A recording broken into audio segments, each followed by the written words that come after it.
But comedy right now is people need to laugh, bro. People need to laugh. There's a lot to laugh at too. There's a lot of things. Yeah. And the beauty of my stuff right now is everywhere I go, people tell me you have the most diverse audiences that we ever had at this club. Wow. But the beauty of that is, I'll drop an M-bomb, and then you could see like part of the room tighten up. And then the black people in the room are laughing their asses off. Yeah. And then everybody else is like, oh, it's okay. And then I call them on it. Oh, but if the black people weren't here and blah, blah, blah. And so at a certain point, everybody just gives in. You know what I mean? Yeah, and just has a good time. Has a great time and just enjoys themselves about anything. The only people that don't allow themselves to laugh are hardcore Trumpers. Hardcore Trumpers, no matter how good the joke is. Oh, they won't laugh. Yeah, they'll get offended at it. Yeah. You know what I mean? He's That's funny. He's the only one, and it pissed me off. That's my president. Don't make fun of my president. But you know what? Those people never got mad when I made fun of Obama. Yeah. First of all, I made fun of every president. Right. That's But with job. Obama, it was worse. Yeah. I mean, all I talk about with this guy is he's orange and Oompa Loompa. Like, it's not that bad. Yeah. The obvious stuff. I mean, with Obama, what was the joke with Obama that I was like, oof, even I went, oof.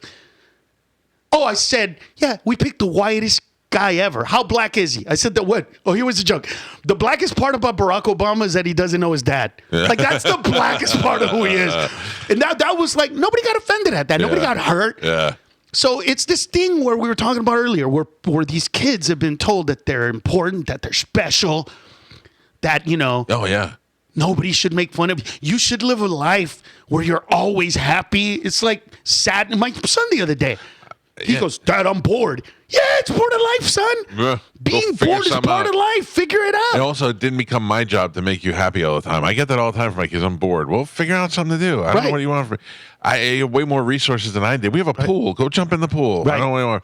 I have no problem telling my kids I like you more than the other one. Yeah. Yeah. The other my son is going to L.A. right now by himself at 17. He's on a plane right now. To do what? He's got business out there. He's working with a rap artist and what? He's doing. I'm proud of him. He's doing the music thing? He's not doing it. He is managing somebody. And wow. I'm very nervous about it, but very proud of him at the same time. 17 is pretty young for that. He'll be 18 in August. Like he's and then my niece lives out there. You said that like it's a difference. I love how you became a parent right in front of my face. I told my wife is like crying, and I go, honey, in 60 days, we're not going to be able to tell him what to do anymore anyway. We might as well give him a good push, Sure. So he's out there doing that, and everybody's like, well, he's pretty good. He's a smart kid. And I go, no, he's an idiot. I've seen him do some really dumb things. Sure. No, but I don't know. We'll figure it out. This to learn the hard way. Are you scared though? No. Yeah, look, right? It'd be different if he was going out there to visit my niece or something, just spend a couple of days in L.A., but he's literally going out there to meet rappers, to go to a rap concert. That makes me a little bit nervous. Yeah. Yeah. Well, he's going to be around. Yeah, you know what, though? He's not going to be in Compton, though. You guys are talking about it. It's fentanyl. That's scary, bro. Yeah, all he does is smoke weed, but I don't know. You can get, Yeah, but they're lacing weed with some of that stuff now. I mean, it's crazy how it's in so much stuff. I can't. I'm worried about that geographically everywhere, so it isn't just L.A., so we'll see. No, I know. Hey, listen, way back in the day, if somebody, people still give me drugs all the time, right? That's just a part of it. Yeah. But back in the day, it was like, all right, smoke this joint or whatever. You can't do any of that stuff anymore. I've never taken listener food or drugs. I never know what's in either one of them. If somebody, I baked you this stuff. Oh, thank you, but I'm not eating it. There's no way. I don't know what you did. Rub it on your nuts. Yeah, I take it all in. Yeah, but I'm not eating it all. Well, I've eaten some of it, so now I'm like, did I eat somebody's balls? You most likely got somebody. You think so? I'll show that Carlos Mencia. I'll show him. You think they're good enough actors that they trick me like they're fans and my dumb ass? Take this cake I made you, Carlos. It's a little tart. It's not lemon. It's tart. That should be the best thing about it. Man, I feel horrible. Well, whatever. You live through it. All right. Well, but I love that fans are so cool. You know what I mean? I want to point out that I text Carlos when I found out that he was going to be here this weekend, and I said, Carlos, I am off Thursday and Friday. We're going to miss you, but do you want to go on with the show that's filling in for me? They're actually pretty good guys. And Carlos said, are you here Wednesday? And I said, yes. He goes, I'll come in early, and changed his flight to come in early. Yeah. That's I appreciate that. Awesome. My flight was delayed from LA to Charlotte. I was in C-19. No, B19 and had to run all the way to B18. Jesus. I was the last person to board, and they had already given my seat away. Oh, really? Yeah, that's that's how close I was. And thank God I sat next to a dude that was really nice, and he does security, internet security, so it was interesting. But it was almost, it could have been that guy that talks to you the whole time, and you're just like, oh. I was trying to figure out, like, if I sit next to somebody famous, because I don't normally talk to the people. I'll say, hi, how you doing? When I sit down and all that. But if I go, hi, how you doing? All of a sudden it's like, somebody super famous. Do I not talk to them at all, or do I choose? I don't know. I'd probably just wouldn't say anything. Right. Well, I'd just be quiet. I normally get a window seat so that I can kind of disappear into the corner. Away. Yeah.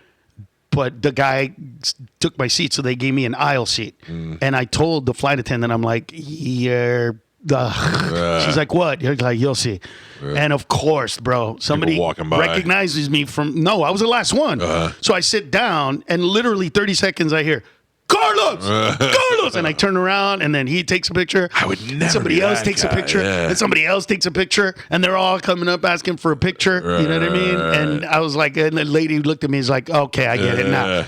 I get it. I was like, that's and it's not that you care. Happen. You just don't want to do it to everybody else around you either. You know what I mean? Yeah, now they all have to deal with it. And then you get like, well, who is that guy? It's it wasn't me. I wasn't asking for this. Yeah. So, but it's fun for them. Yeah. Like I told the guy sitting next to me, I go, this is not my moment, it's theirs. Right? I could be nice for 30 seconds, and they're going to leave going, oh, man, he was nice. Yeah. Or I could be like, bro, leave me alone. I'm just flying. And then they're going to be like, meet your heroes. Man, we took a picture of Carl. He's an asshole. Listen, I've gone to concerts, and I made him. We made him. It's like, Yeah, no. You always got to be nice to the people who got you there. Yeah, but you know what? You can't be nice to everybody. True. But you know who said it the best? Penn Jillette from Penn and Teller. Yeah. What'd he say? They get off the stage after every show, and and they've been doing this since I was in high school. I saw them on Broadway when I was in high school. They get off the stage, they walk right down the middle of the aisle, and they go outside and smoke a cigarette at the end of the show, and they take a picture with everybody that wants to, and they walk out. Yeah. So I asked Penn Jillette, I said, you've been doing this since I saw you in 1988. Right. And I saw you in 2015 in Vegas still doing the same thing with everything you get. If you can't take 5 seconds to be nice to the people who made you millionaires, then you're an asshole. Yep. And I said, yep, you're 100% right. Yep. I completely agree. The only one, it happened one time where I was eating. Yeah.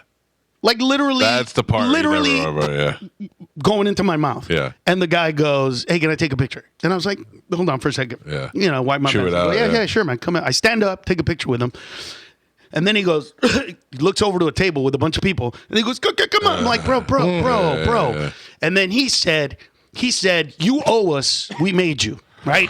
And I looked at him and I said, let's get something straight. Yeah. I take pictures with you because I'm a nice guy. Yeah. Not because I owe you. You act like our transaction was only one way. Right. I made you laugh. Right. I provided you entertainment. Yeah. You don't like me. You didn't raise me. Because I'm some guy. Yeah. The minute I'm not funny, you're not going to come and see my shows. So let's not act that you're my guy forever, no matter what. You're not going to do me once I get fat and ugly. Right. So let's be honest. So this isn't what because it pissed me off. Can you picture ever saying that to somebody, a famous person? We made you? Yeah. Ugh. That'd be ridiculous. But we're normal people. Yeah, there's a lot of idiots out there. Oh, bro, and you can't make fun of stupid people anymore. Yeah, I do. I do too, but I get in trouble for it now because you can't call. Like, here's what it is. The minute we started having less kids and they became more and more important, we stopped being parents. It's like, how many times have you heard mothers go, this is my daughter, but she's really my best friend? She doesn't need a best friend. No, she needs a daughter. Plus, you're not her best friend. You're her daughter. Her best friend is going to introduce her to the guy who she's going to go down on. Right. Like, that's her friend. That's a friend. Right? Yeah. Like, she's a facilitator. You're a blocker. Like, no, it's gotten ridiculous, bro. I swear to God, during COVID, I'm trying to figure out how to pay for my son's school. He goes to Campbell Hall High School in Studio City. All right? Just so if you want to check. Right. $42,000 for the ninth grade. Holy cow. Ninth grade. So during COVID, no work. Yeah. Going, all right, money's invested and stuff. Don't have liquid. Trying to figure out, all right, how do I pay for this? Right? I'm taking my kid to school. He's in the back. He has a weird face. So I look back and I go, hey, look, is everything okay? And he goes, and I remember I was about to perform at the club inside the Ramada Inn in Jacksonville, right? The Comedy Zone. So I'm about to drop him off, and he looks at me and he goes, Dad, I have anxiety. And I just put the brakes and I said, oh, you have anxiety? Because I'm about to go to a goddamn show at a Ramada Inn to pay for your ass. Dude, I snapped, bro. Snapped. That's anxiety, son. Yes, that's anxiety. But he didn't get it. And it's my wife's fault. Because anytime our kids start making a face, she'll be like, what's wrong? Yeah. And whatever they say, she'll go, well, that's their feelings. I don't care. It's our job as a parent to go, you stubbed your toe. Get over it. Deal with it, yeah. Or right? You're going to have a bunch of soft kids, man. Well, that's what's happening. I remember my dad. What would my dad do? If I exaggerated a little bit, he would pick me up and start running toward the car going, we got to take him to the hospital. He's going to die. And I just start dude, okay, I get it. Stop. And he'd be like, no, you were crying like you were going to die. Right. And they taught us how to view the world from a, hey, it's not that bad perspective. Yeah. For these kids today, if it's not perfect, they're a bunch of babies. You know what I mean? Yeah. Oh, you don't understand. You don't get it. I feel it's they're a certain age. I wouldn't do it when they were younger, but I have no problem telling my kids you're idiots now.